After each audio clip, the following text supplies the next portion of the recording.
About 1450, European scholars became more interested in studying the world around them. Their art became more true to life. They began to explore new lands. The New Age in Europe was eventually known as the Renaissance.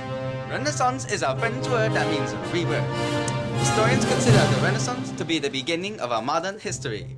We have gathered today professors from all around the globe from their respective best colleges to study the Renaissance and share their knowledge with us.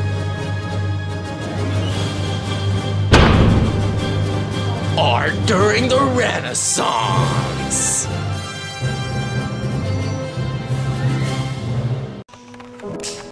From the Curtis Institute of Music, we bring you Professor Kavachi Paunichi. He has been playing the piano ever since he was a fetus, and has devoted his life to the discovery of Renaissance music. Renaissance music. Where do I begin? It dates back to the glorious times from as early as the 1400s up till the 1600s, where music was robust and when new styles of composition began to flourish. The incentives of these many artists and musicians to produce such works were to display artistic freedom and individualism. Over the centuries, music and musical ideas were able to be presented, preserved, and shared up till this day. Now, let me talk about some of the well-known styles of the Renaissance era. One of the most renowned styles ever created has to be the polyphonic texture. It is demonstrated through works and masterpieces through great musicians, such as Lassius, William Byran, and Palestrina. It is where one melodic line enters the piece, but then another and another enter. This creates, rather than a boring piece, a multi-melodic piece with the flowing harmonics and cadences that not even an amateur like him can miss. Another famous style created during the Renaissance era is the imitation technique.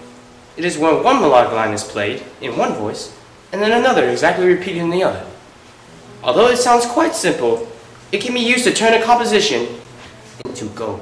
Some of the instruments of this time consist of the violas, the lute, the recorder, and finally, the instrument I am sitting upon, the keyboard.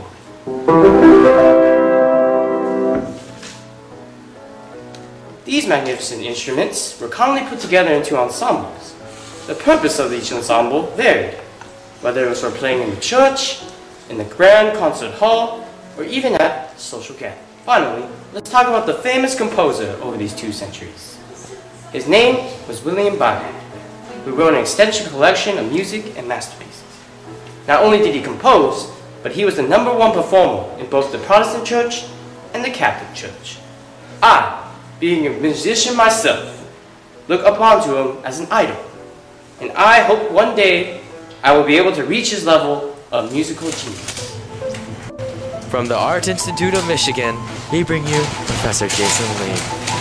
He has been painting ever since he could read at age 12.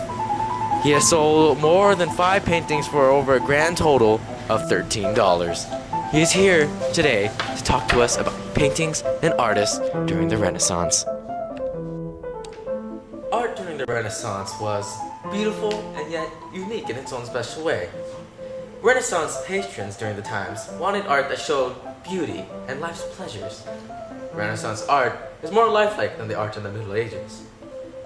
Renaissance artists use something called perspective or depth.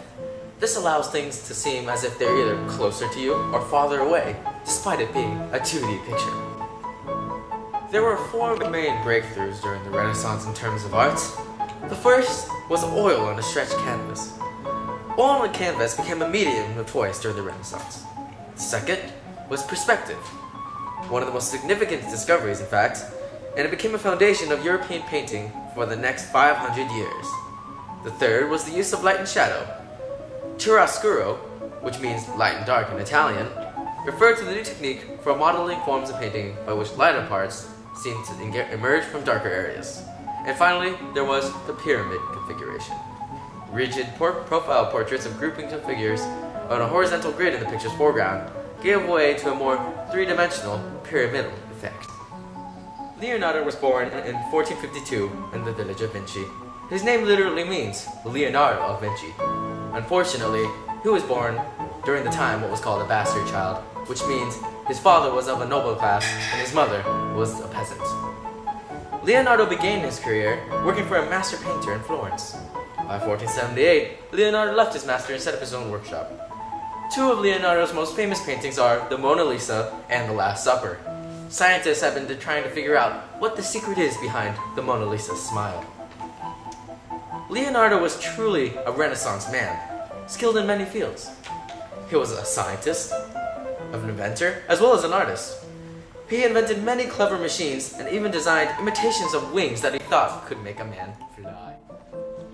A few of the great paintings during the time of the Renaissance was the Trinity, the Tribute Money, the Last Supper, the Mona Lisa, and the Sistine Chapel.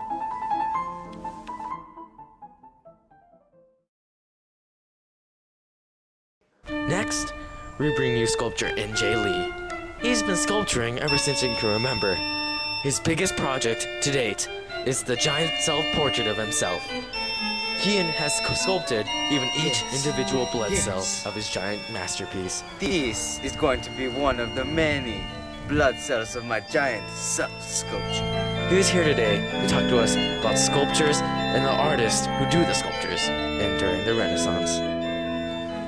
Okay, the main reason why sculptures were made in the Italian Renaissance was mainly for the ecclesiastical reasons, or basically for the church.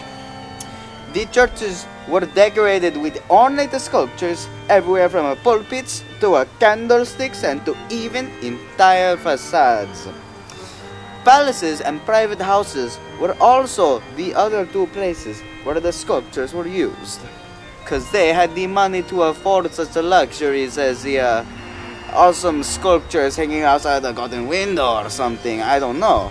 But yeah, in the Italian Renaissance, precious metals such as gold and silver were not as important as bronze, which was more durable, more ductile, and had an extravagant effect when it was gilded. It was bravissimo. It was at first difficult to use, thus the beginning sculptures of the Renaissance were poor and mostly crude, but later on they were brilliant and awesome. Other than bronze, other materials that you use were pietra di Istria, pietra serena, marble, and terracotta stone. Sculptures of wood were also found in districts that had plenty of bountiful wood and could be used, although they were not as good as the stone ones. The lost wax method was also used by Donatello to make David, which was basically a process of metal casting that may be used for hollow and solid casting. It makes it easier to make a sculpture with nice, beautiful curves. The main sculptures for the Italian Renaissance were Donatello, who invented the contrapposto and made the first life-size freestanding nude sculpture called David. The second was Michelangelo, who always liberated the figure from the marble that imprisons it and always carved from one solid block of marble. The last was Gian Lorenzo Bernini, perhaps the greatest sculptor of all time. His David, unlike Donatello's or Michelangelo's, was one of the moment of maximum human torque as the sculpture is about to hurl a stone.